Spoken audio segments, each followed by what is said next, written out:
Rainy Free, news and information for the soul. The use of marijuana.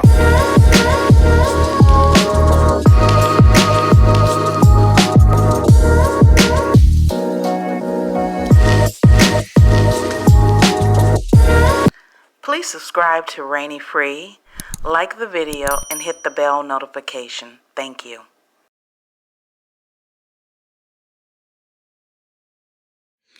I'm not sure if you know about the story of Jordan Neely, who recently was put in a chokehold by a Marine by the name of Daniel Penny. This particular Marine's dad was a police officer in New York. On the day of May the 1st, Jordan Neely, a young black 30-year-old man, walked onto the subway train yelling and hollering about he wanted food, etc. I saw the video. For some magical reason, you don't see the video any longer on the internet. It somehow has disappeared, but I'm sure other parties do have it. So with that said, he walks on the subway train, yelling and screaming. He then takes off his coat or jacket or what have you, and voila, Daniel, the Marine, jumps up behind him and takes him down to the ground. Now, mind you, Jordan is very small. He was very well known in New York for being a Michael Jackson impersonator. So he could do all those dance great moves of Michael Jackson. But I digress.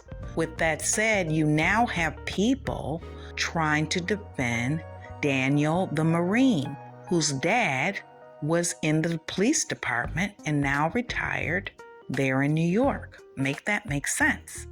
Conveniently, the public outcry and the protests have led to them considering to charge Daniel for causing Jordan to pass away. So what they're going to do is they're going to have the grand jury decide on whether or not to charge him. And maybe that's why you can't locate the video that shows, because I actually saw that video where he just walks on the train. I'm talking about Jordan. He was clearly mentally ill. When I saw the video, I was like, okay, he's out of it, but okay. And he's yelling and screaming. Why did Daniel behave in that way? I understand people have fear, but in New York and a lot of major cities, there are a lot of mentally ill people running around. Why, do you ask? Because the United States of America apparently has better things to do than to take care of their most vulnerable, unlike countries like Sweden, who does a better job at it. Now make that make sense. So with this said, the chokehold that Daniel put him in caused Jordan to pass away. It's really that simple. But you would know this because the media has launched a campaign on a man who's no longer alive, by the way, talking about all his previous incidents. Well, if he had previous incidents, you would think that the state or someone should have pulled him to the side to assist him.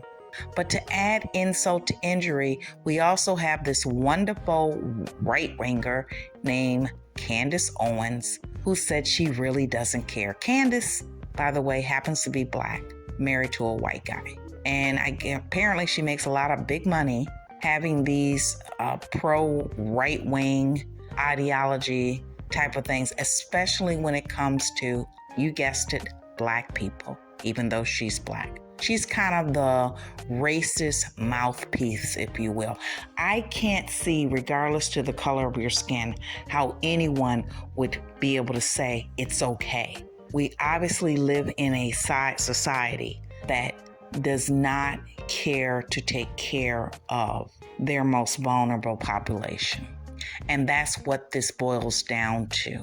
And somehow this Marine, in some people's view, is being held up as a hero. No, he's not. bottom line. Here's why. Because in the military, you're trained to eliminate people.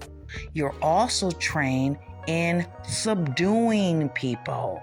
So if you're putting someone in a chokehold and you are a Marine, for those of you that don't know, the Marines is like the only force outside of special forces, but the special forces have special tasks, that is.